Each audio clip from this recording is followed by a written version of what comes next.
History remembers them as the great destroyers, sweeping in from the wild frontiers. Yet their greatest legacy was not what they tore down, but what they connected. This is the story of the nomadic cavalry empires, the unintended engineers of our world's first global technology exchange. By the end, you will understand how the pursuit of conquest accidentally wired the continents together, setting ideas in motion that would shape everything to come. How did cultures defined by the horse and bow become history's most effective connectors? What hidden systems did they build that outlasted their rule? The answer lies not in any single battle, but in the quiet networks that formed in a conqueror's shadow. What does it mean for progress when the world is forcibly, yet brilliantly, linked? The power of these empires was built on a single, revolutionary principle. It was not the size of their cities or the complexity of their laws, but a profound mastery of movement. At their core, they were a political and military system entirely dependent on the horse and the composite bow. This was the cavalry empire, a state on horseback. Its entire economy, its social structure, and its military doctrine were optimized for one thing: extreme mobility. While a settled empire like Rome or China measured its strength in acres of farmland and miles of fortified walls, a nomadic empire measured its strength in pastures, in the number of mounts it could sustain, and in the speed at which its armies could appear and disappear across the horizon. This created a unique form of power. The primary goal was control, not of a fixed piece of land, but of the routes that moved across it. A sedentary empire might build a castle to hold a valley.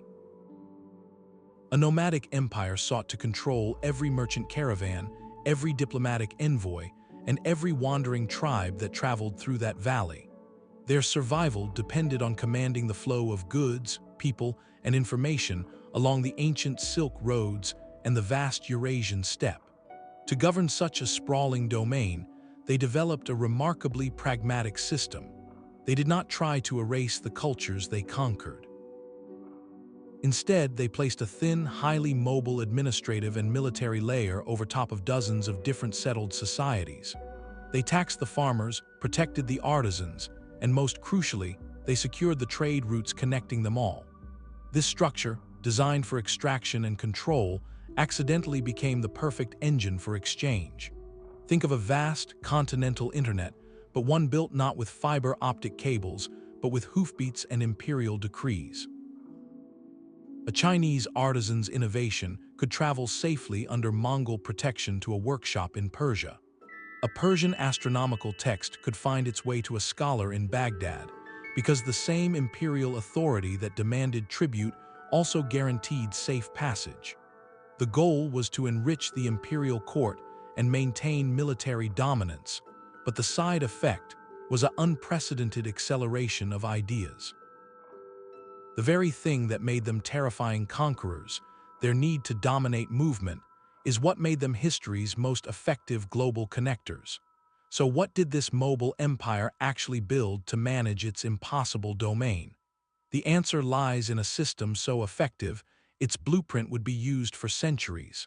To understand the revolution they sparked, we must first see the world they inherited. For centuries before the first great cavalry empires rose, the vast expanse of Eurasia was not a connected supercontinent, but a collection of brilliant, isolated islands. Each major civilization was a sphere of innovation, glowing with its own unique light, yet largely separated by immense deserts, towering mountain ranges, and political frontiers. Deep technological knowledge was a closely guarded treasure, rarely traveling far from its birthplace.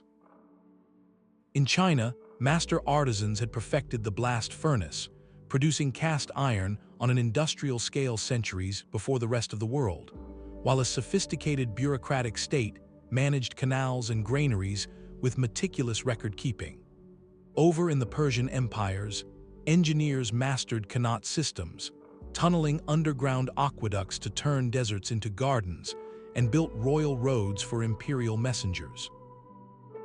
On the Indian subcontinent, mathematicians were pondering the concept of zero and developing elegant astronomical calculations. Meanwhile, around the Mediterranean, Greek and Phoenician shipwrights designed vessels capable of longer sea voyages, and philosophers laid down systems of logic and inquiry that would shape Western thought. Silk, spices, and precious stones might trickle along tentative trade routes, carried by daring merchants. But the real engines of progress, the metallurgical secrets, the architectural techniques, the mathematical theories, they largely stayed put. A Chinese revolutionary method was unknown to a Roman blacksmith. A Persian architectural innovation did not reach an Indian temple builder. This was a world of profound technological silos, where each culture solved its problems in glorious isolation, reinventing the wheel, sometimes literally, because the wheel's best design hadn't reached them yet. The potential for cross-pollination was staggering, but the pathways for that deep knowledge to travel simply did not exist in any reliable, systematic way. The stage was set, waiting for a force with the power and the motive to wire these isolated spheres together. The first great pulse of this exchange began with a name that echoes as a warning in ancient Chinese chronicles, This powerful confederation of nomadic tribes, mastering the grasslands north of China, became far more than just a military threat. They were the prototype, the first major engine of a new kind of connectivity. Their most profound contribution to the world was not an empire that would last 1,000 years, but a simple piece of bent metal or hardened leather, the stirrup. While its exact origins are debated, the strongest archaeological evidence points to its early development on the steppe, among cultures like the. This was a revolution in human posture and power. Before the stirrup, a rider was essentially perched on a moving platform, using their legs for balance. With the stirrup, a rider became fused with their horse, gaining a stable, solid base. This allowed a warrior to stand in the saddle, to twist and turn with incredible force, and most importantly, to deliver the full power of a lance charge or a drawn bow without being thrown from the mount. The stirrup transformed the horse from a means of transport into a devastating, stable weapons platform. And like all transformative technologies, it did not stay secret for long. Through conflict, trade, and cultural interaction with their neighbors, set this innovation in motion. It began a slow, centuries-long diffusion west across the steppe belt, eventually reaching Europe and east into China and Korea, fundamentally altering the nature of warfare and society wherever it went. But this impact was even broader. Their relentless pressure on China's northern frontier acted as a historical catalyst. To deal with this persistent threat, the Han dynasty did not just build walls, they reached out. They launched military expeditions and diplomatic missions into Central Asia, seeking allies against the. This proactive push formally opened and secured the corridors that would become the Silk Road. What had been a series of informal, dangerous trails became, for the first time, a state-sponsored highway. Imperial outposts were established, trade was encouraged, and safe passage was guaranteed, at least in theory. The Han expansion, driven by the need to counter a nomadic power, permanently etched a transcontinental corridor onto the map. So the legacy is twofold. They gifted the world a technology that changed the relationship between human and horse, and through the pressure they exerted, they forced the creation of the first official infrastructure for global exchange. In seeking to conquer or contain them, settled empires accidentally built the very pathways that would forever end their isolation. Centuries after another wave of mounted warriors would complete the journey, carrying a refined package of military revolution all the way to the gates of Europe. They were a nomadic confederation that erupted from the depths of Central Asia. Pressured by powerful rivals like to their east, they embarked on a long, desperate migration westward, a human wave carrying the accumulated martial knowledge of the entire steppe. They did not just bring horses and bows, they brought a fully evolved military system that would fundamentally reshape a continent. Their most tangible gifts were two interconnected technologies, the metal stirrup and lamellar armor. The stirrup they carried was no longer a prototype, but a perfected tool of war. And their armor, lamellar, was a masterpiece of flexible defense, consisting of hundreds of small, overlapping metal plates laced tightly together. It offered far better protection and mobility than the older, heavier scale or mail armor used in Europe at the time. When they finally settled in the basin, in the region of modern-day Hungary, they became a formidable power, constantly clashing with the Byzantine Empire to the south and the emerging Frankish kingdoms to the west. In these conflicts, European warriors witnessed the terrifying effectiveness of this technology firsthand. A Frankish foot soldier would see an horseman standing securely in his metal stirrups, his body a shimmering shell of interlocking plates, unleashing a storm of arrows or delivering a lance strike with the full weight and momentum of his charging horse behind it. This was not just a new way of fighting, it was a completely different kind of warrior, one that seemed nearly invincible on the battlefield. The response was not to reject this technology, but to adopt and adapt it. European smiths began to replicate the metal stirrup and experiment with lamellar designs. But this adoption came with a colossal economic and social cost. A single warhorse, the specialized armor, and the years of training required to fight effectively from the saddle represented a fortune far beyond the means of a common farmer or even a typical soldier. This enormous expense created a powerful need for a new social contract, one that would provide the resources for this revolutionary way of war. The answer was the feudal system. A king or lord would grant a parcel of land, a fief, to a trusted warrior. In return, that warrior, now a knight, was obligated to provide military service, specifically as a heavily armored cavalryman, for a set period each year. The land provided the steady income from the labor of peasants needed to maintain the horse, the armor, and the knight's status as a full-time fighting professional. So the knight in shining armor, the central figure of European medieval lore, was not a purely homegrown invention. His very existence was a direct consequence of nomadic military technology arriving on a wave of migration. The stirrup and lamellar armor, perfected on the Asian steppes and delivered by created the tactical need for heavy cavalry, and that need, in turn, engineered the feudal structure that would dominate European society for centuries. A political and economic system that defined an age was, in many ways, a downstream effect of a technological transmission that began on the other side of the world. But the story of connection needed more than just a military blueprint or a single migrating tribe. It required a permanent, functioning system, a continental nervous system that could pulse with information and goods for generations. This is where a new power rose from the steppe, not merely as conquerors, but as brilliant administrators of movement. They were the Turkic, beginning with the mighty. Their empire stretched like a vast bridge across the heart of Asia, from the borders of China to the edges of the Byzantine world. And they understood something profound. Their power, rooted in the grasslands, was sustained by the wealth of the settled civilizations at either end of their domain. They did not just raid these civilizations, they organized them. The primary artery of this organization was the Silk Road, and they became its first true highway patrol and logistics managers. To secure the flow of goods that filled their treasuries, they established protected trade corridors.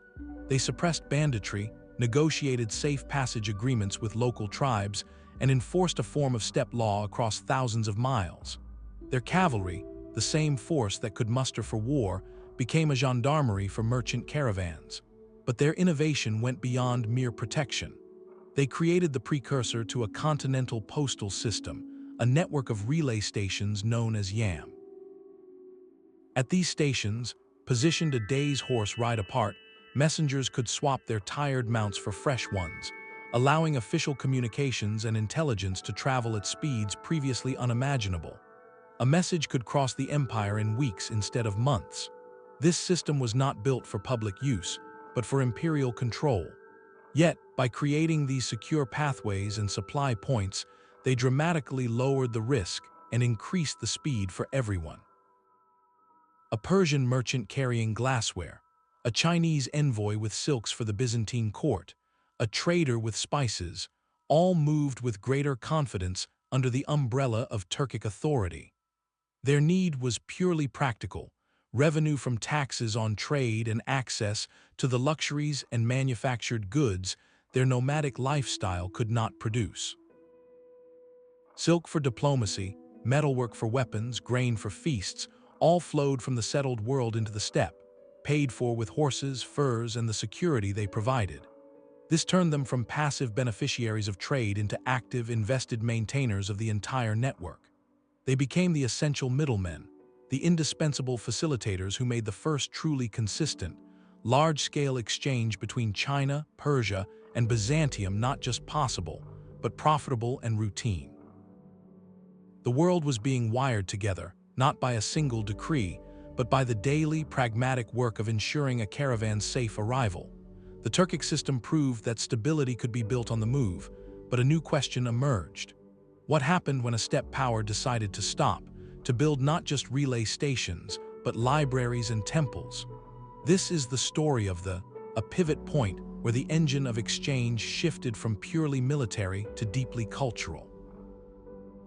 After their empire fractured, one branch of did not vanish into the grasslands. Instead, they migrated southwest and settled in the oasis cities of the Tarim Basin, a crossroads of the world. Here, they underwent a remarkable transformation, evolving from a classic nomadic cavalry force into a semi-sedentary mercantile empire. Their power was no longer measured solely in herds and horsemen, but in caravans, warehouses, and the soft power of faith.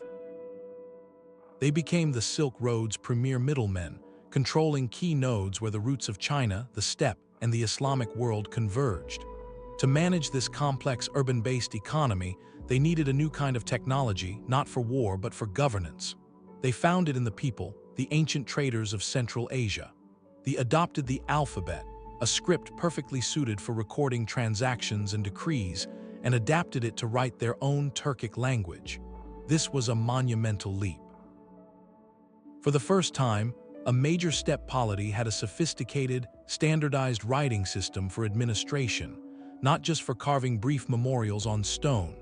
They built chanceries, kept detailed tax records, and drafted commercial contracts. The written word became the glue holding their mercantile state together, a technology of bureaucracy borrowed and perfected for a new purpose. But their synthesis went deeper than account books. They embraced Buddhism, not as a passive faith, but as an active project of cultural engineering. They commissioned the translation of a vast array of Buddhist scriptures from Sanskrit and Chinese into their own language, using their newly formalized script. Their cities became centers of scholarship and translation, where monks, scribes, and merchants collaborated. Imagine a bustling oasis city, where a caravan from Samarkand unloads bundles of Indian palm leaf manuscripts. Scholars pore over them alongside Chinese texts, and within a generation, those profound ideas are reborn in Turkic, ready to travel further north and east to other nomadic peoples. They became the essential translators, both linguistically and culturally. They took the complex administrative practices of settled societies and the profound philosophical systems of world religions, and they repackaged them in a form that could be understood and adopted by other steppe cultures. This was a transfer of a different order, the technology of the mind and the state. Where they transmitted the stirrup and armor, and they built the postal relay, the transmitted blueprints for civilization itself, written in an alphabet borrowed from traders and filled with ideas from distant monasteries. They demonstrated that the steppe could be a crucible for synthesis, not just a conduit for goods. The cavalry empire was learning to build with words and ideas, setting the stage for an exchange of unprecedented scale and violence. Yet they had settled in oasis towns, adapting to the world of cities and caravans. A far greater challenge awaited the next wave of steppe rulers, the monumental task of governing an entire sedentary civilization without losing their own nomadic soul. This was the puzzle solved by the people and their Liao dynasty. When they conquered vast territories of northern China, they faced a dilemma. Their own society was organized for life on the move, centered on clans, pastures, and the seasonal hunt. The world they now ruled was one of walled cities, rice paddies, and a labyrinthine imperial bureaucracy that had been refined for over 1,000 years. To try and govern the Chinese with steppe customs would spark constant rebellion. To abandon their own nomadic ways and fully adopt Chinese administration would mean dissolving the very military and cultural identity that gave them power. Their brilliant, pragmatic solution was to not choose one over the other, but to run both systems in parallel. They invented a model of dual administration. For their own tribes and the steppe regions, they maintained a traditional nomadic government called the Northern Administration. Its laws were based on tribal custom, its officials were cavalry commanders, and its capital was a mobile court that moved with the seasons. Simultaneously, for the millions of Chinese farmers, artisans, and scholars they now ruled, they established a separate southern administration. This was a near-carbon copy of the Chinese bureaucratic state, with civil service exams, tax rolls, and a fixed capital city. They even used different sets of laws for the two populations. Think of it as operating two completely different operating systems on the same political hardware.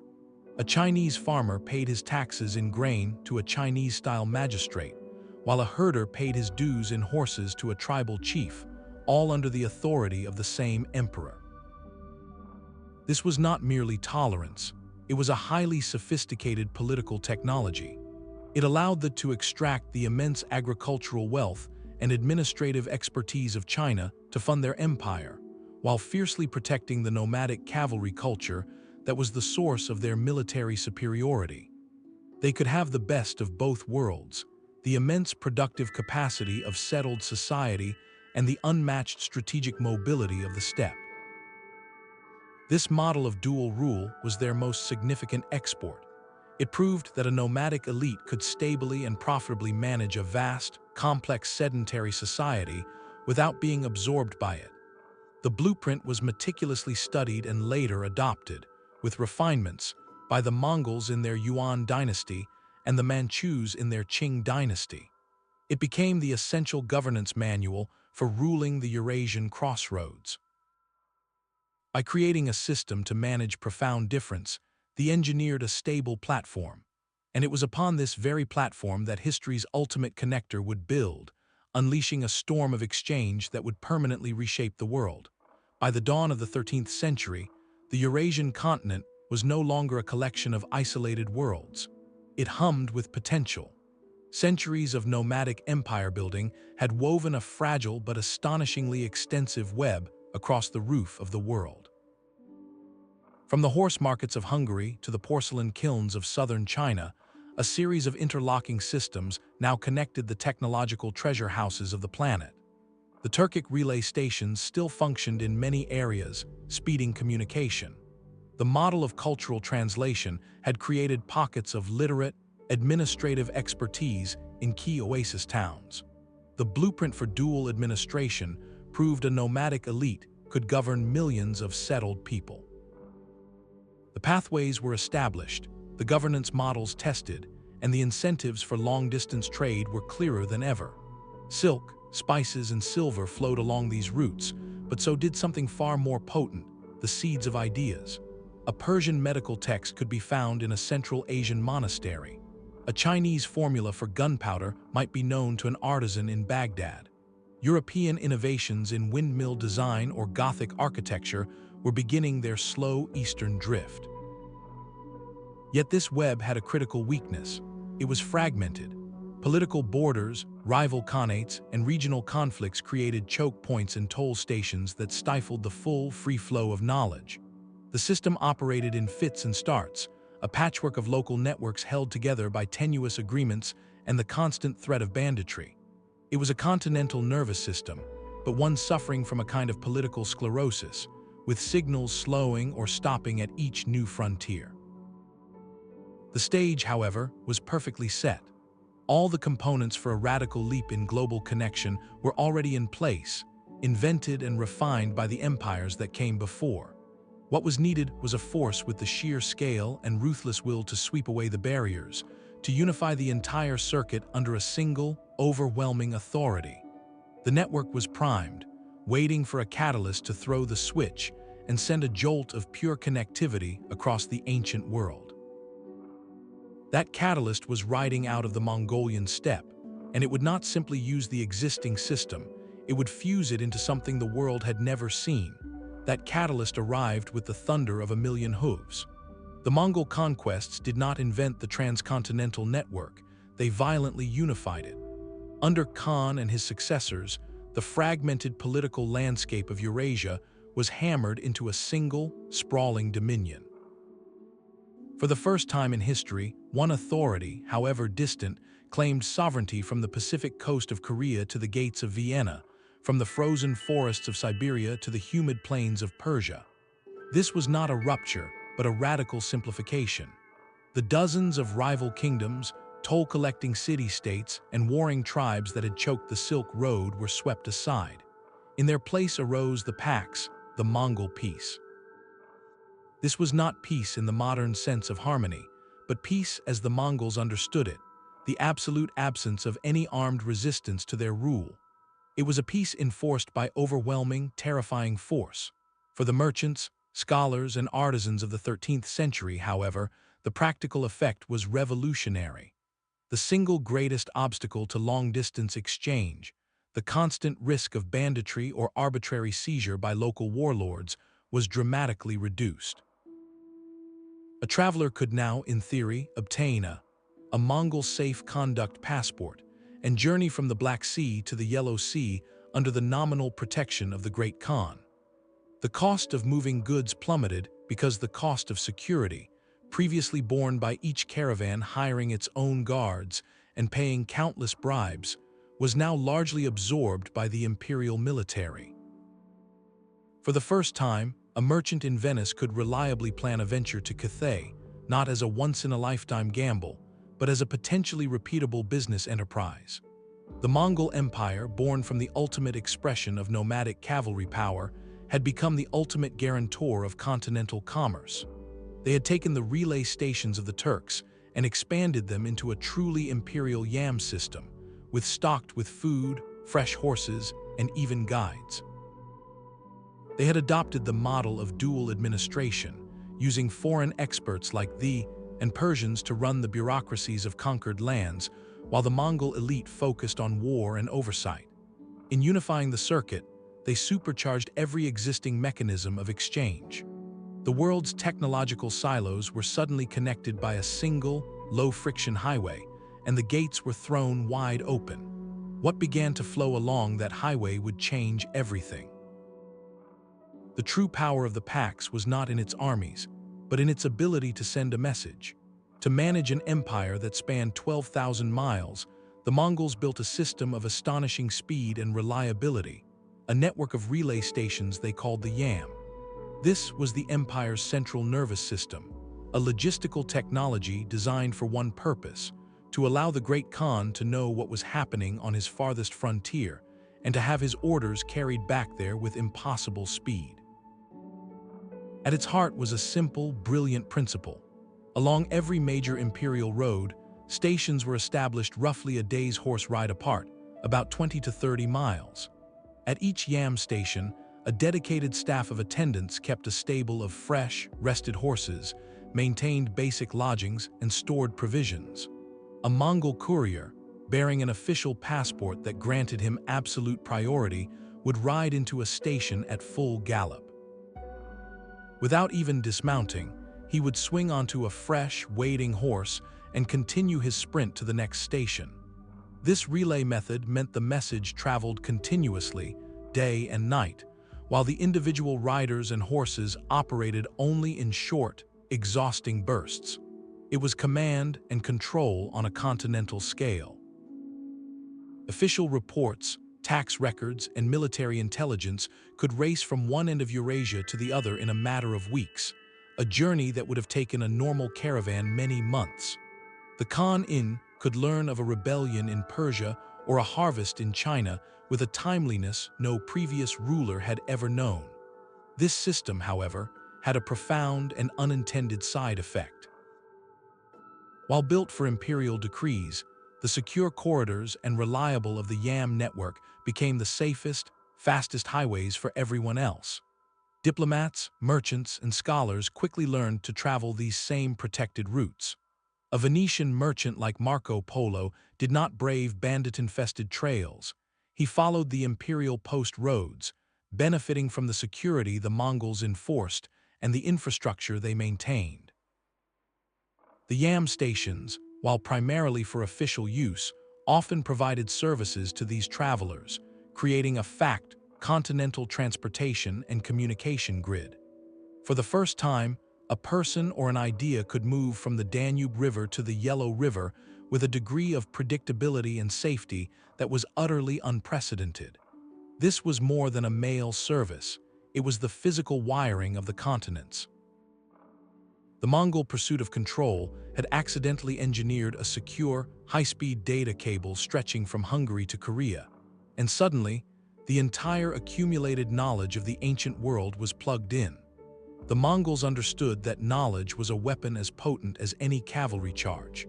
To build and maintain their unprecedented empire, they pursued a radical policy of talent acquisition, one that forcibly rewired the human capital of entire continents.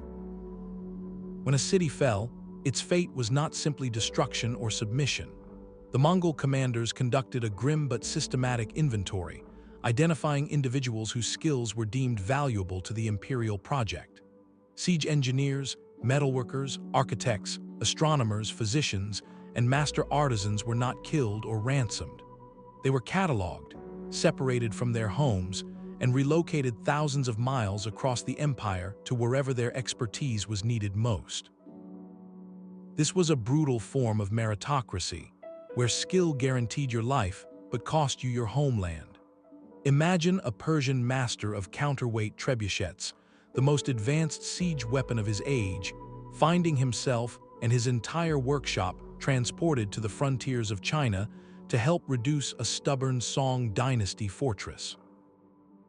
Or picture a Chinese physician, trained in complex herbal pharmacopoeias and pulse diagnosis, being installed in a new hospital in Tabriz, Persia, to serve the Mongol elite there. These were not isolated incidents, but standard operating procedure. The empire functioned as a vast, coercive clearinghouse for technical talent. A master weaver from Samarkand might be sent to a workshop in Mongolia to produce silks for the court. A Greek or Armenian could find himself working alongside scribes and Korean potters in the bustling new capital of.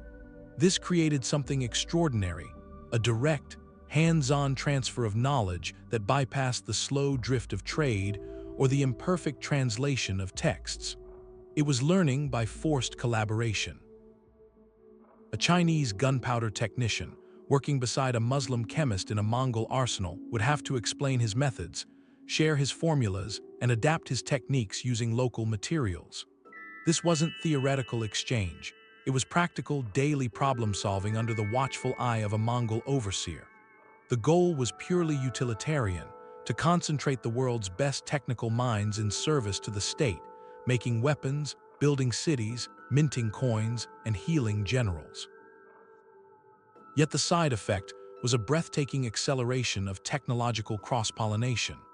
An innovation born in Baghdad could be physically implanted in Beijing within a generation, carried there in the mind and hands of a relocated expert. The Mongol Empire, through this policy, became a living laboratory of global technique, where the most advanced practices from every corner of the world were brought together, compared, improved, and disseminated by the very people who had perfected them. This was the human engine of their great exchange. While the Mongols forcibly relocated experts, they also sent out their own eyes and ears across the world. Official diplomatic missions became a powerful, more subtle channel for the exchange of knowledge, operating under the banner of statecraft, but functioning as the era's greatest technology scouting expeditions. Consider the incredible journey of Bar, a Nestorian Christian monk born in Beijing. In the late 13th century, he embarked from the Mongol capital on a pilgrimage to Jerusalem. His route took him through the heart of in Persia, where the local Mongol ruler, impressed by his learning, did something extraordinary. He appointed Bar as an ambassador and sent him westward to negotiate alliances with the Christian kings of Europe against their common foes. This monk from China thus found himself in the courts of Constantinople, Rome, and even Paris, meeting with emperors and cardinals. His detailed travelogue, written in Persian, did not just record diplomacy. It provided this court with an unparalleled first-hand account of European politics, military capabilities, and social customs. More importantly for history, it gave the East a window into the West, describing European cities, technologies, and religious practices with the careful eye of an outsider. The flow went both ways. Decades earlier, the Venetian merchant Marco Polo undertook his famed journey east, not as a formal diplomat, but as an agent of commercial and political curiosity. His decades in the service of Khan were essentially a long-term intelligence-gathering operation. Polo's celebrated book, dictated after his return, was a sensation in Europe, not because it was a perfect factual record, but because it was a detail of advanced technologies utterly foreign to the medieval West. He described the use of coal, a black stone that burned, solving a mystery for Europeans who faced timber shortages. He meticulously explained the workings of paper money, a concept of fiat currency that seemed like magic to societies used to gold and silver coinage. He reported on the Grand Canal, a feat of hydraulic engineering that dwarfed anything in Europe, and on urban administration in cities whose size and order were unimaginable. These written accounts, born from lengthy, state-sanctioned journeys, became the textbooks of cross-cultural technology transfer. A European ruler reading Polo's account gained not just tales of wonder, but actionable intelligence on economic systems, fuel sources, and engineering principles. An administrator reading Bar's report understood the fractured political landscape of Europe and the potential for alliances. The Mongols initiated these missions for prestige, intelligence, and diplomatic advantage, yet the lasting result was a profound demystification of the world. Geography shrank, customs were explained, and the technological secrets of one civilization became the aspirational blueprints for another. These travelers became the human sensors of the Mongol network, and their writings ensured that the knowledge they gathered did not die with them, but was etched into the consciousness of continents, inviting the next great wave of global curiosity. The story of gunpowder is a perfect map of this new, connected world. It began not as a weapon, but as a quest for immortality. In the laboratories of Chinese alchemists during the Tang Dynasty, experimenters searching for an elixir of life mixed sulfur, charcoal, and a substance called saltpeter. The resulting compound, when heated, produced a flash and a puff of smoke, a fascinating curiosity they called fire medicine. For centuries, its use was ceremonial and medicinal, a component in fireworks to scare away spirits and in treatments for skin ailments. The transformation from pharmacy to battlefield was slow, a process of incremental adaptation within China itself, leading to early fire lances and explosive grenades used in siege warfare. But the true global journey of gunpowder began when this technology reached the one force capable of carrying it across an entire continent, the Mongol military machine. As Mongol armies swept westward, they incorporated every useful martial innovation they encountered.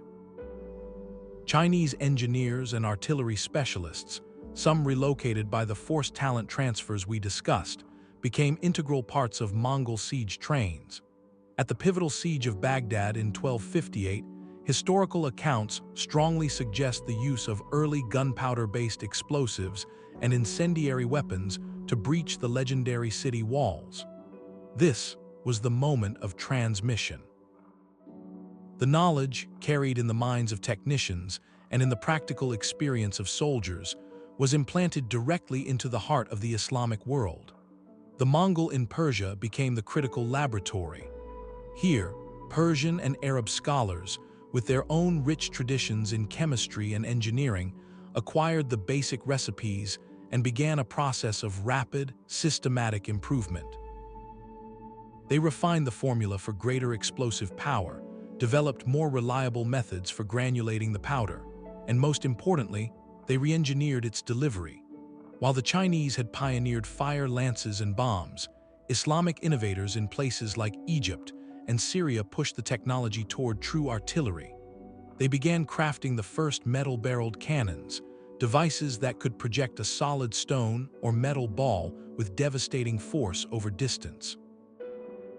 These early cannons, with names like, were used effectively in siege warfare and on battlefields, representing a fundamental leap from an explosive novelty to a genuine force multiplier. The knowledge did not stay secret for long in this competitive landscape. Through trade, through the movement of mercenaries and engineers, and through the constant state of conflict and diplomacy between powers, the refined technology seeped westward. It arrived in Europe not as a complete mystery, but as a reported and then witnessed reality. European merchants trading in the Mediterranean, soldiers fighting in the Crusades or serving as mercenaries in Byzantine armies, and diplomats at Mongol courts began to bring back descriptions and eventually fragments of practical knowledge. The first reliable European recipes for gunpowder appear in the work of scholars like Roger Bacon in the 13th century, who likely obtained his information from Islamic sources. But it was the actual experience of facing these weapons, or acquiring them through trade with the Islamic world, that triggered an arms race. European smiths and alchemists, once they grasped the basic principles, began their own feverish cycle of adaptation and scaling. They built larger, more powerful cannons capable of shattering the stone castles that had defined medieval warfare for centuries. The knight in his lamellar armor, a technology itself gifted by the steppe centuries earlier, was now vulnerable to a force born from Chinese alchemy, refined in Persian workshops, and delivered by the networks of nomadic empire. The journey of gunpowder from a Taoist laboratory to the walls of Constantinople illustrates the complete circuit, a technology traveling thousands of miles and through multiple cultures, each adding a critical improvement until it fundamentally altered the balance of power on a global stage. While gunpowder reshaped the walls of kingdoms, another technology was quietly revolutionizing the walls of the mind. The story of printing begins not in Mainz-With, but centuries earlier, in the bustling oasis cities of the Silk Road, where they had already mastered the art of spreading words. They had adopted block printing from their Chinese neighbors, a technique where an entire page of text was carved in reverse onto a single wooden block, inked, and pressed onto paper. This was a monumental leap from hand-copying manuscripts. They used this method prolifically to print their Buddhist texts, government documents, and even paper money, creating a literate, administrative culture that managed trade across Central Asia. Their printed materials, carried by merchants and diplomats, became the seeds of a revolutionary idea, traveling west along the very routes they helped secure.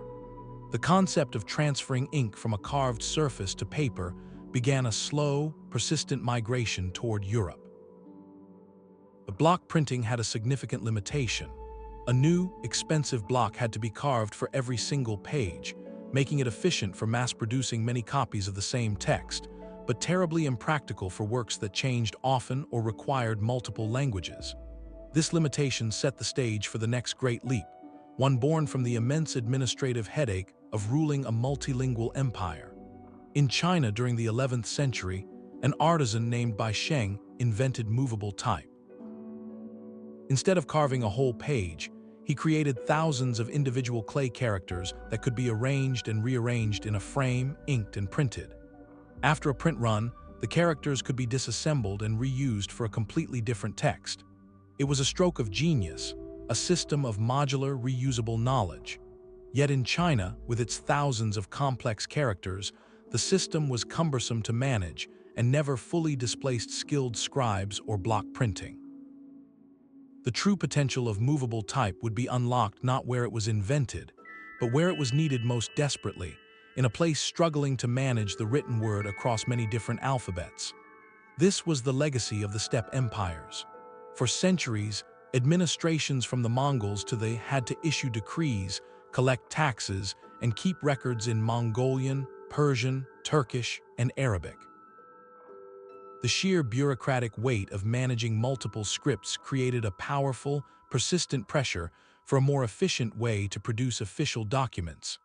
The idea of movable type, having traveled west from China, found fertile ground in this environment of linguistic chaos.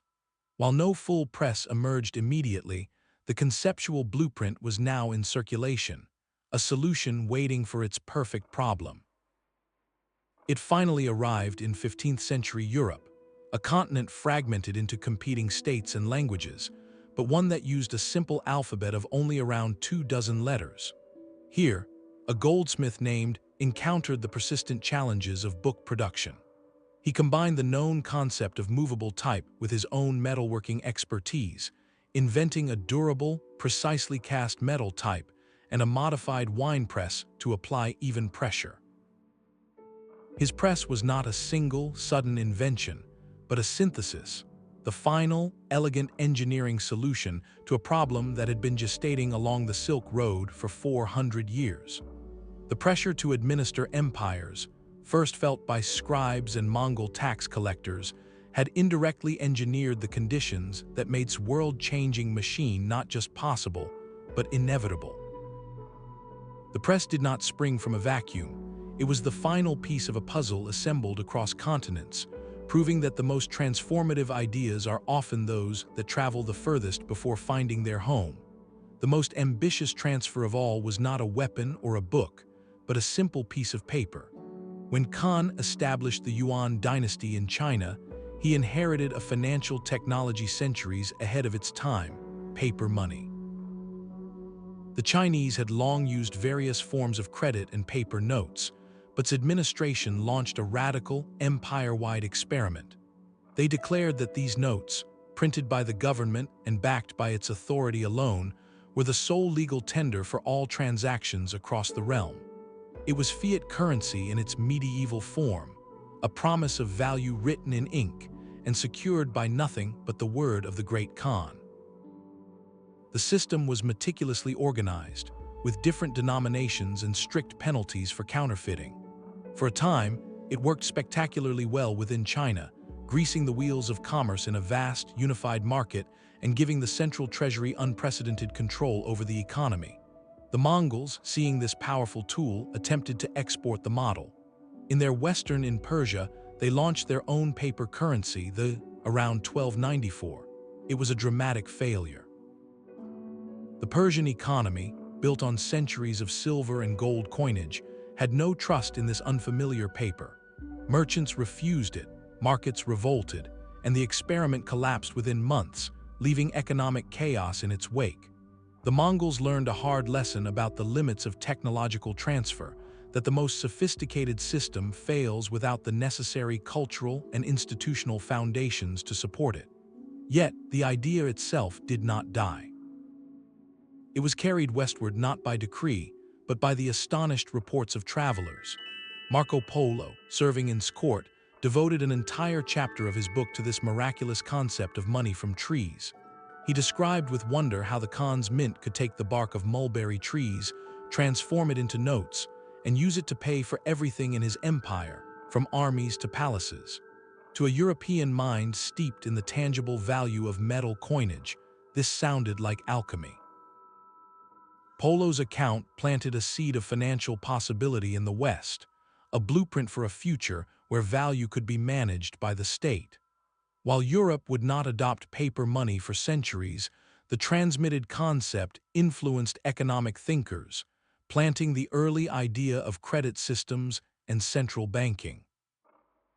A financial technology born in Chinese administrative genius, tested to its breaking point by Mongol ambition, and reported by a Venetian merchant, became a quiet, persistent idea waiting for its moment to reshape the modern world. But the most profound exchanges were not of goods or weapons, but of the very frameworks through which people understood the universe and their own bodies. In the observatories and hospitals of the Mongol era, a silent, meticulous transfer of scientific knowledge was taking place. The Persia, under rulers like Khan, became a dazzling center for this work. A grandson of Khan was a patron of science who commissioned the construction of the observatory, one of the most advanced research institutions of the medieval world. He gathered the finest minds from across the empire, including the Persian polymath al-Din al.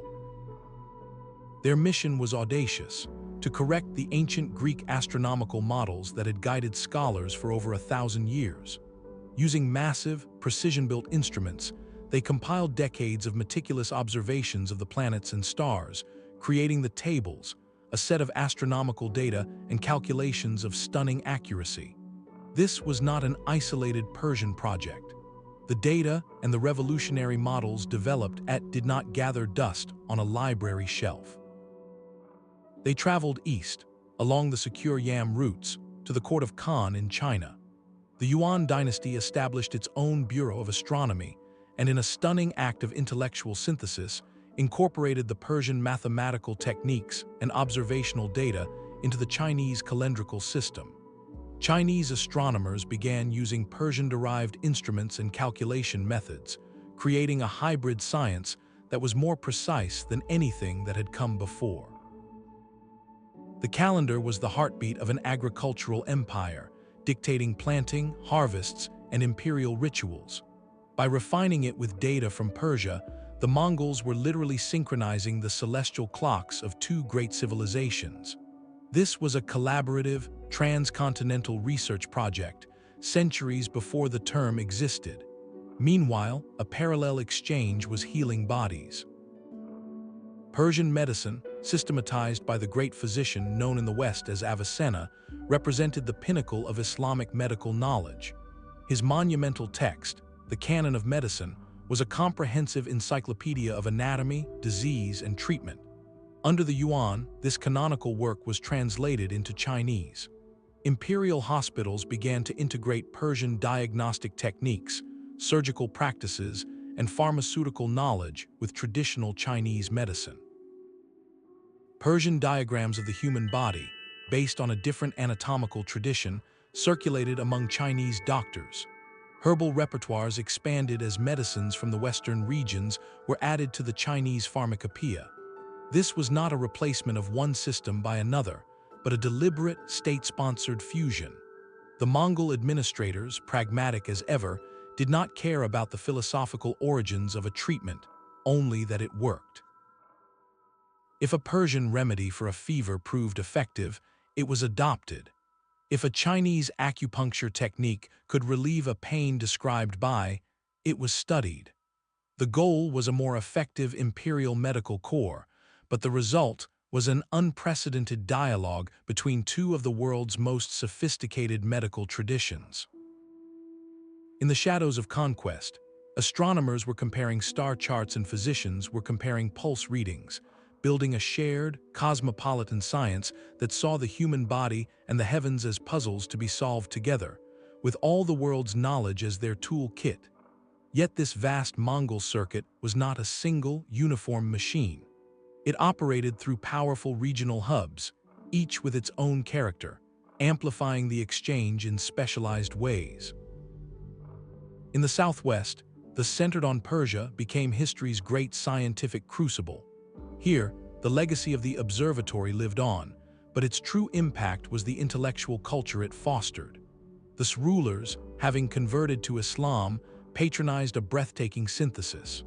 Persian scholars, already the inheritors of Greek and Indian knowledge, now had direct access to the technological and scientific influx from the Mongol East. Chinese astronomical charts and mathematical texts arrived alongside Arabic medical encyclopedias.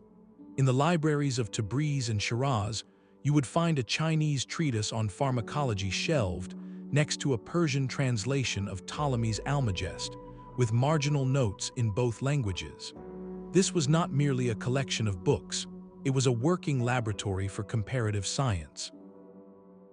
A court physician could cross-reference a diagnosis using both the pulse theories of Chinese medicine and the humoral system of Galen, and engineers could compare Chinese mechanical designs with Persian hydraulic principles.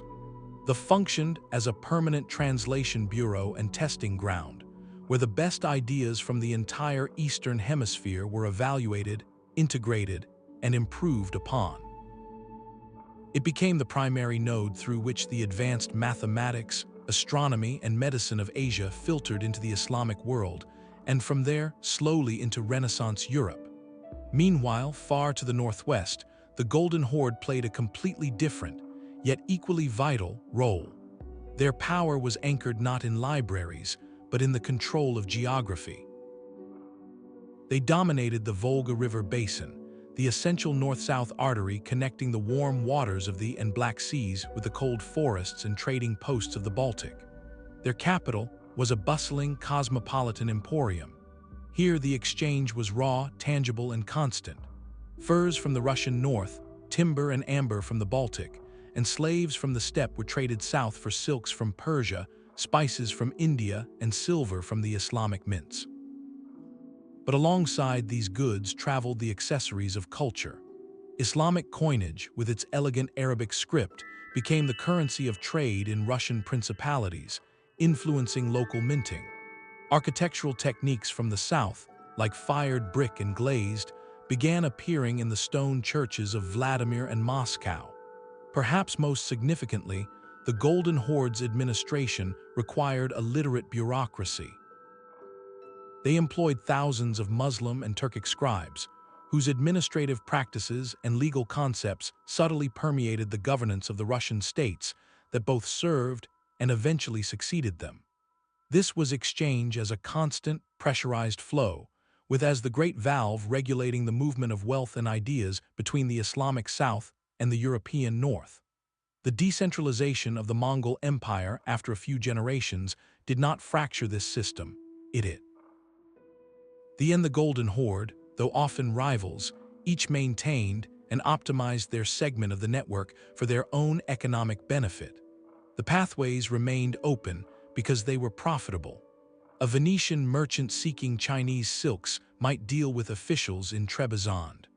A Novgorod fur trader selling to a Persian buyer would follow the Volga route secured by the Golden Horde. The collapse of a central command did not break the circuit. It simply meant the current now flowed through powerful, independent substations, each keeping the lights on for their own purpose. The engine of exchange, once started, had developed its own momentum. This unprecedented connectivity, however, carried a terrible and invisible price.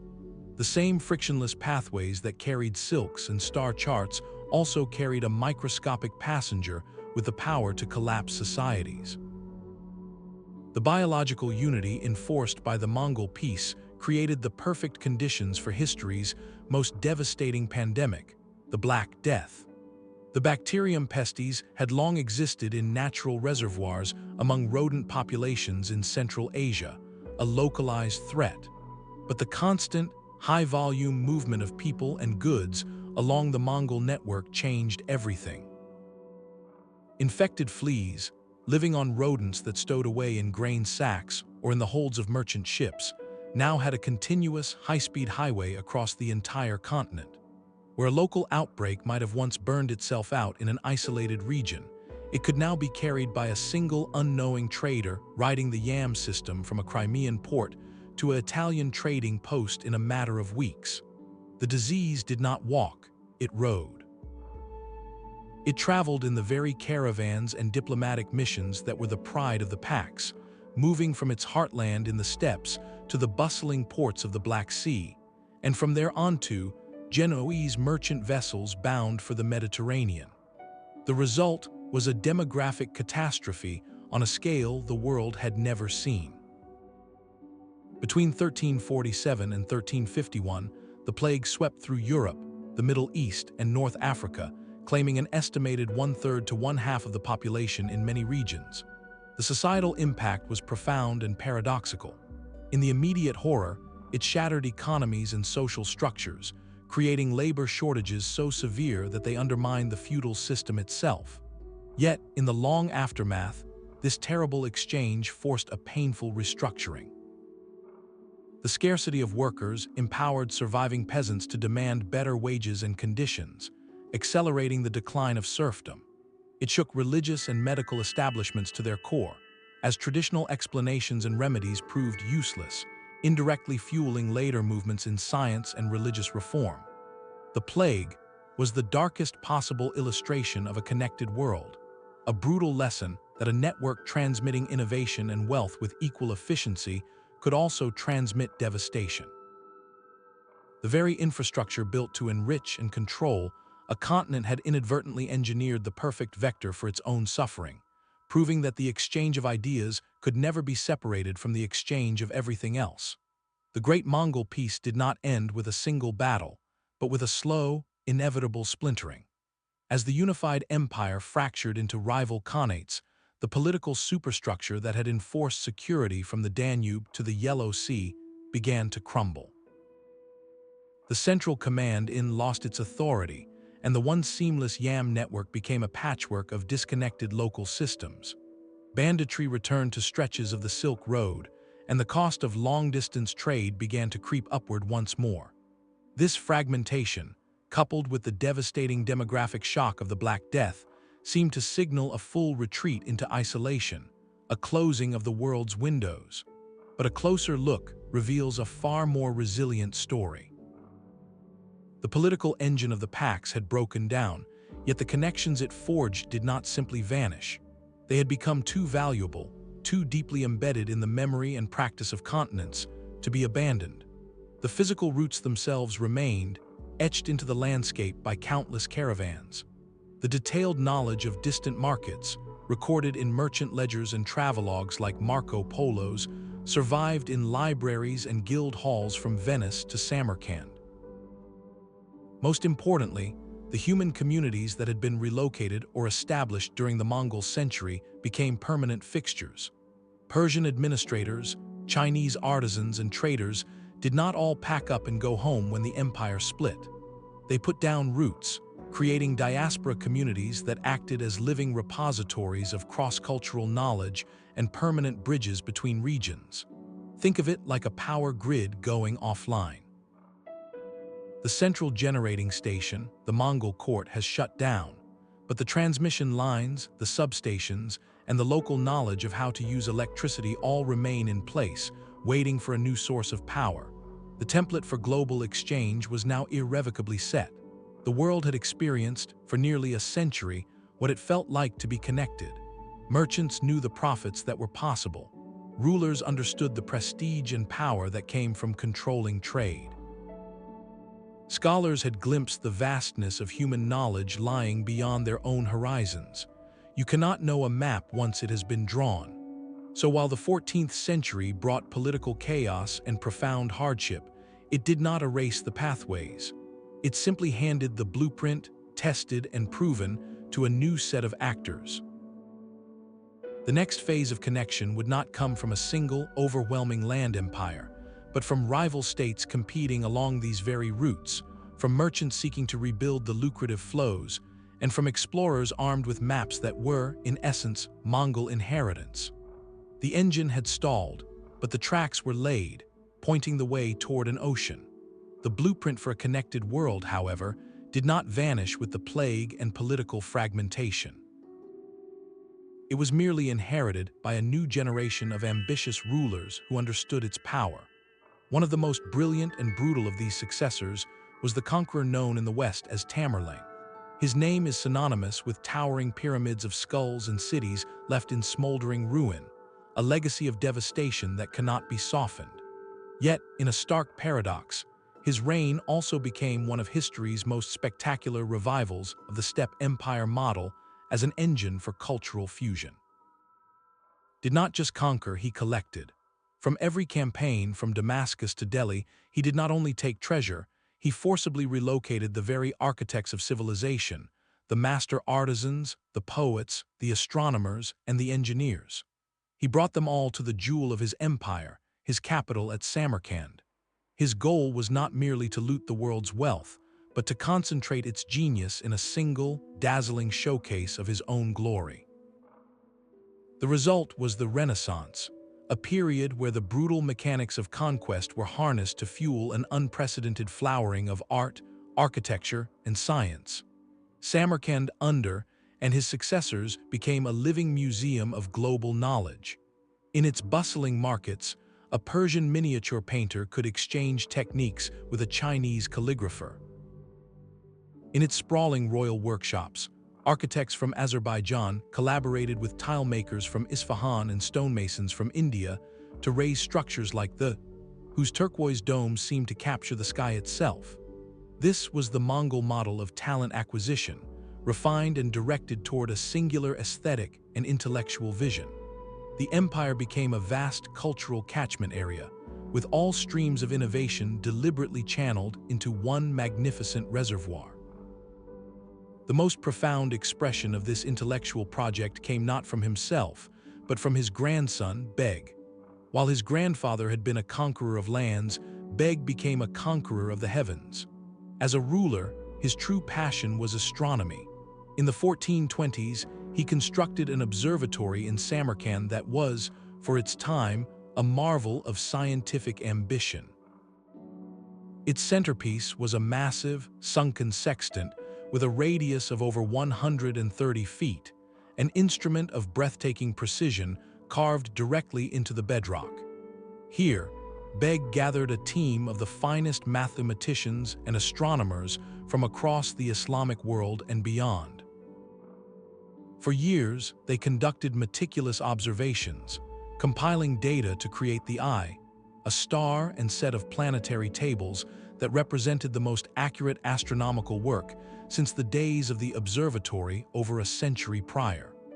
He even corrected the work of the ancient Greek Ptolemy, calculating the length of the solar year and the tilt of the Earth's axis with an error margin of mere seconds.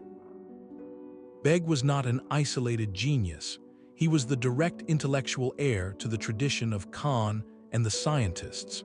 He was continuing the Mongol-patronized project of synthesizing knowledge on a continental scale, using the secure, cosmopolitan infrastructure his grandfather's empire provided. His work in Samarkand stands as the ultimate testament to a powerful idea that the same political system built for war and extraction could, in the hands of a ruler with a different vision, be repurposed to fuel a golden age of discovery. The legacy of the steppe empires was not just in the roads they built or the goods they moved, but in this demonstrable proof that connecting diverse pools of talent could ignite revolutions in human understanding, even from a throne founded on conquest. The world Beg mapped from his Samarkand observatory was still a landlocked one, defined by caravan trails and imperial highways.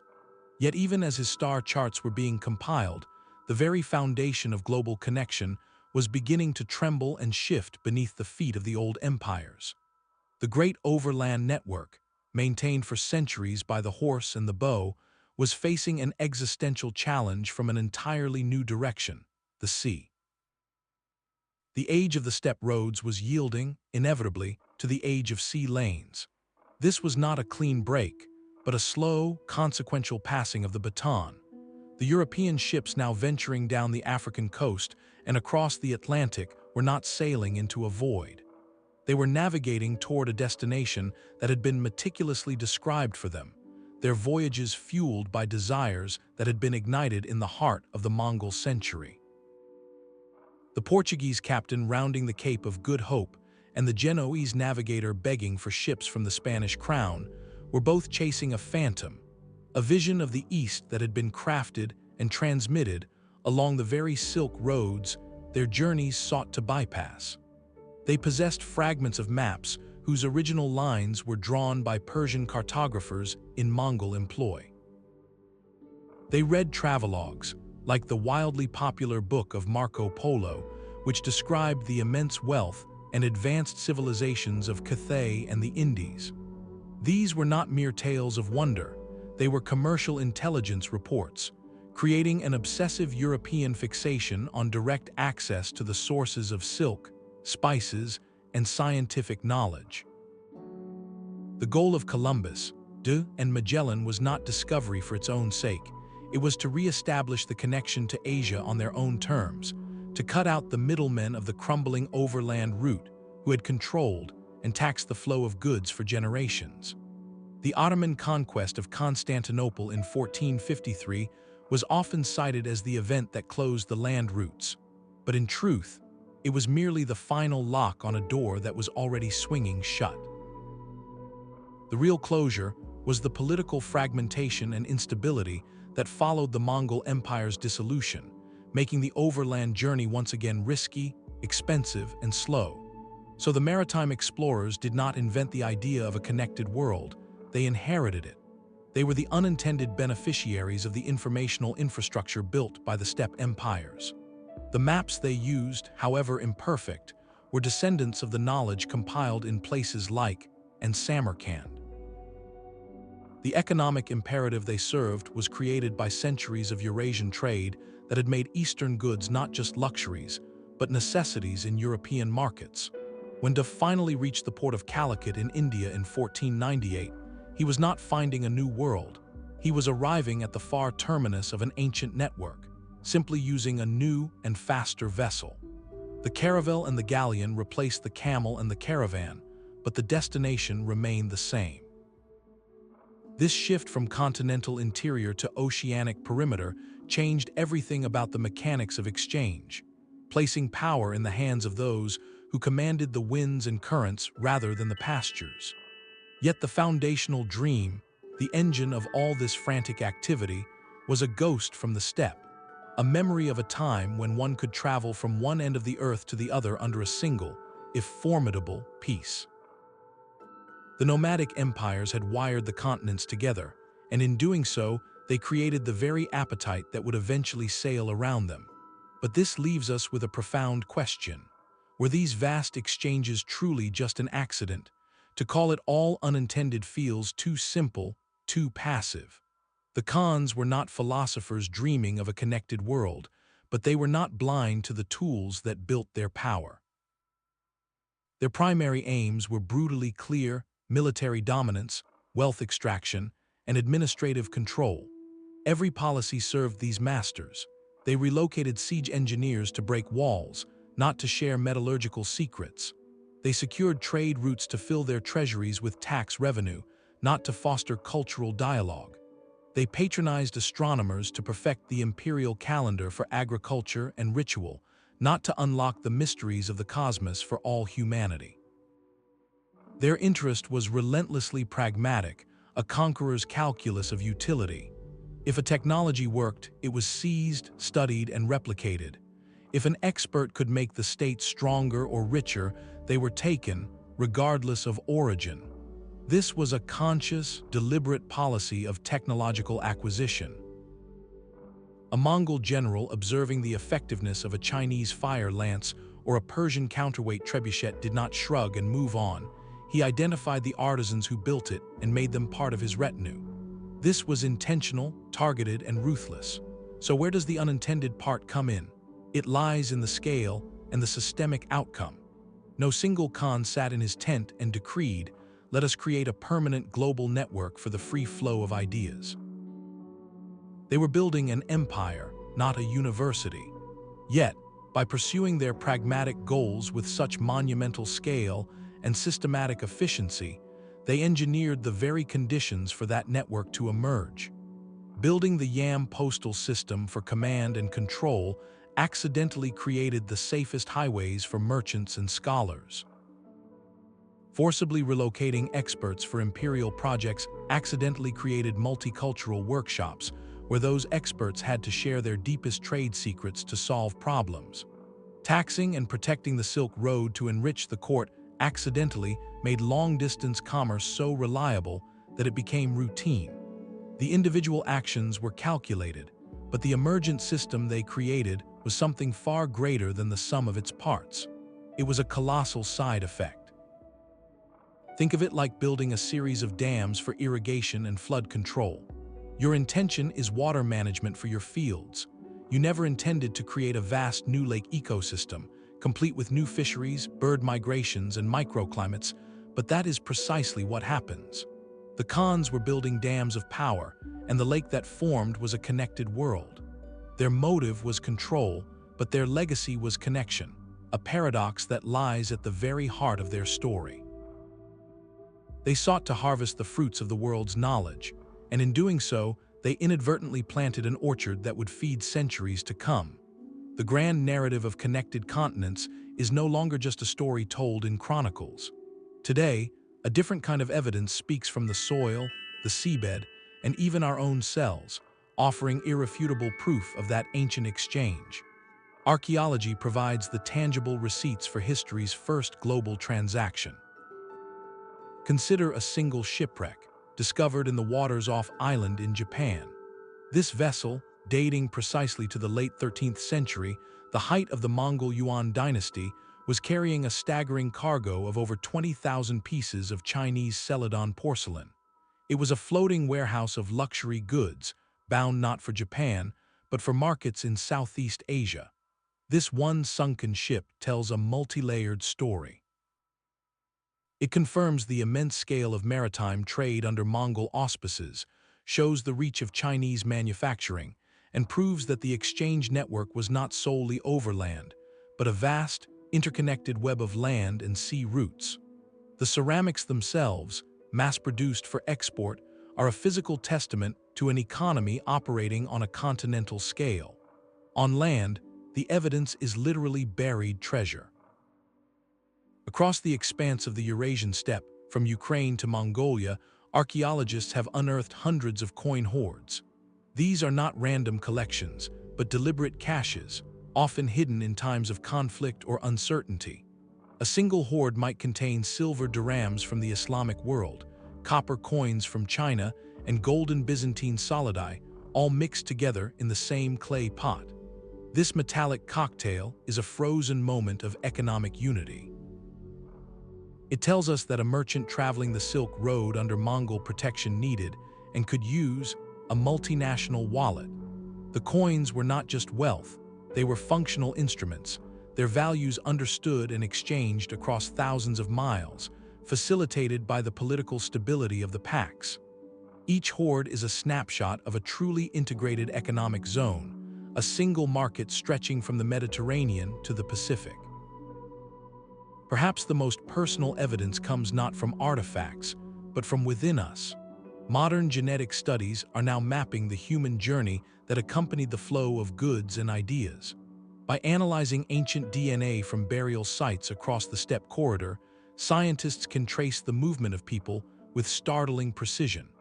The results reveal a story of profound demographic blending during the era of nomadic empires.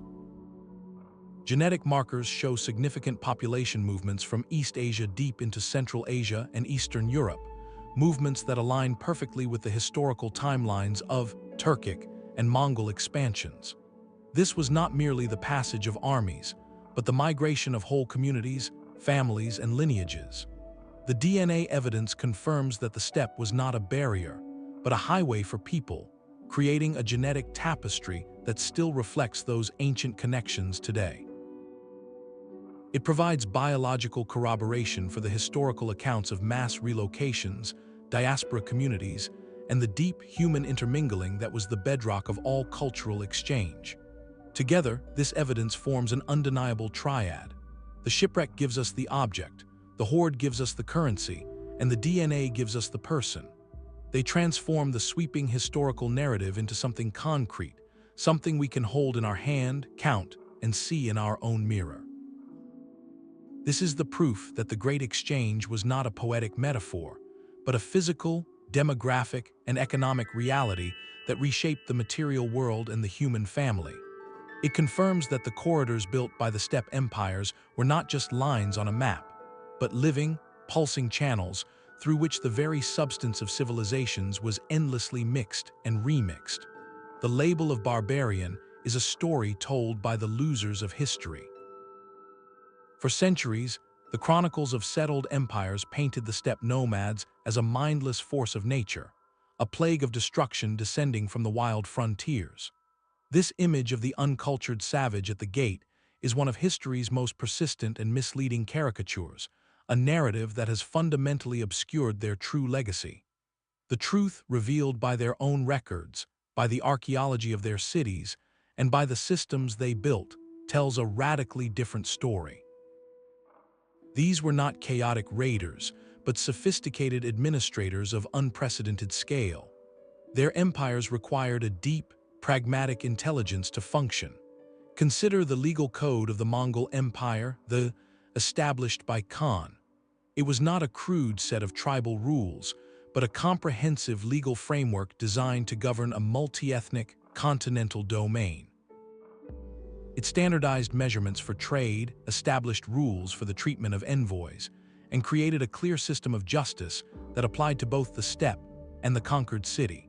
This was the work of barbarians, or was it the work of state builders solving the immense logistical puzzle of ruling a world? Their approach to religion further shatters the simplistic myth. Unlike many contemporary empires that enforced a single state faith, the steppe rulers practiced a remarkable strategic tolerance. The Mongols, for instance, saw all religions as potential pathways to divine favor and sources of administrative talent.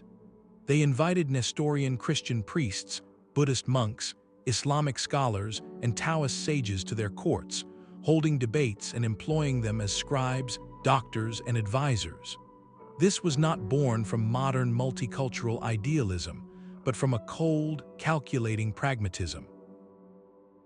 A diverse empire needed diverse tools, and different faiths offered different forms of legitimacy and expertise in managing various populations. To call this barbarism is to misunderstand the very nature of their power. The bias in the historical record is stark and understandable. When a Persian historian watched the libraries of Baghdad burn, or a Russian monk saw his prince bow to a Mongol tax collector, their accounts were seared with trauma and cultural contempt. They wrote from a perspective of profound loss, portraying the conquerors as godless destroyers. What these accounts consistently omit is what happened next: the decades of stability, the reopening of trade routes, the rebuilding of cities under new patronage, and the deliberate policies that encouraged commerce and scholarship. The chroniclers of the settled world documented the storm, but often ignored the complex society that emerged in its wake. This one-sided story has had a lasting cost. By framing these empires solely as agents of destruction, we have blinded ourselves to their central, constructive role as the first great facilitators of global connection. We celebrate the Renaissance and the Age of Exploration as European triumphs of curiosity, while overlooking the fact that the maps, the travelogues, and the very hunger for Eastern goods that fueled those ages were direct products of the steppe-engineered network.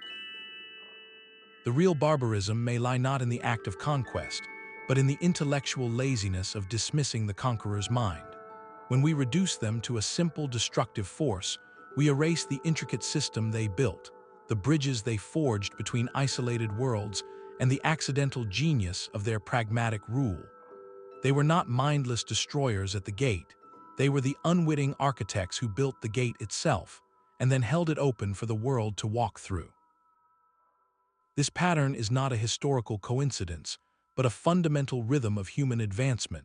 When we zoom out from the specific stories of stirrups and star charts, a powerful, recurring theme comes into focus. The greatest leaps in our shared technological journey have almost never happened in splendid isolation. Instead, they consistently ignite during eras of intense interconnection, when diverse pools of knowledge are suddenly brought into contact, often through the very mechanisms of empire. The story of the steppe is the first, monumental chapter in this global narrative. For thousands of years, human innovation progressed in slow, regional cycles. A breakthrough in one river valley might take centuries to drift to the next, if it traveled at all. Progress was a series of local melodies, beautiful but separate. Then, a cavalry empire would rise, and its need for control would forcibly synchronize those melodies into a single, complex symphony. The exchange was rarely voluntary or gentle, but the result was undeniable: a sudden, explosive chord of progress that resonated across continents. This is the hidden engine of history, connectivity over isolation. The Roman Empire created a similar, though more regional, effect around the Mediterranean, blending Greek, Egyptian, and Celtic knowledge. The Islamic caliphates at their height became a vast clearinghouse for the science of Greece, India, and Persia. In each case, a political structure designed for dominion accidentally created a protected space for intellectual collision and synthesis. The nomadic empires simply performed this feat on the largest possible land-based canvas, wiring an entire hemisphere. Their contribution was to prove the model at a planetary scale, demonstrating that when you link China to Persia and Persia to Byzantium, you don't just move silk, you create feedback loops of innovation. A Chinese formula meets a Persian laboratory, and gunpowder evolves. A Persian astronomical table meets a Chinese observatory, and the calendar is reborn. This is the pattern, forced interconnection leading to accelerated evolution. The cavalry did not just carry goods, they carried the very conditions for a technological Big Bang, compressing the timeline of human development by centuries. Their legacy asks us to reconsider what progress really looks like. It is rarely a single genius in a quiet room, but more often a noisy, chaotic, and sometimes brutal marketplace of ideas, where the most valuable currency is a connection someone else never intended to make. From the first secured corridors to the Mongols' planetary postal system, these empires did not just move across the map, they permanently rewired it. Their relentless pursuit of power, from the saddle of a horse, engineered the very channels through which the modern world would be born. The stirrup, the printing press, gunpowder, the concept of paper money, none of these traveled in a vacuum. They moved along a physical and administrative infrastructure built by conquerors for control, but used by the world for connection. This is their paradoxical legacy. They sought to harvest the wealth of settled civilizations, and in doing so, they tilled the soil for a harvest of ideas they could never have imagined. Each relay station, each policy of talent relocation, each enforced peace along the trade routes was a thread in a vast continental loom. The pattern that emerged was a tapestry of shared knowledge, a first draft of globalization written not in treaties, but in the pragmatic ledgers of steppe administration. The modern world, with its interdependent systems and rapid innovation, stands on foundations laid by hooves, not just by hulls. The age of sail that followed simply navigated to destinations these empires had already defined and connected. So history often turns on unintended consequences. Forces set in motion for one narrow purpose ripple outward, building structures that outlast their creators and serve futures they could not foresee. The next time you consider a world-changing idea, perhaps trace its journey not just to a single inventor, but to the forgotten roads it traveled. Who else, in the long sweep of our past, acted as an overlooked connector, building bridges in the pursuit of something else entirely? The story of human progress is rarely a straight line from genius to genius, but a sprawling network, often built by those who were simply trying to rule it.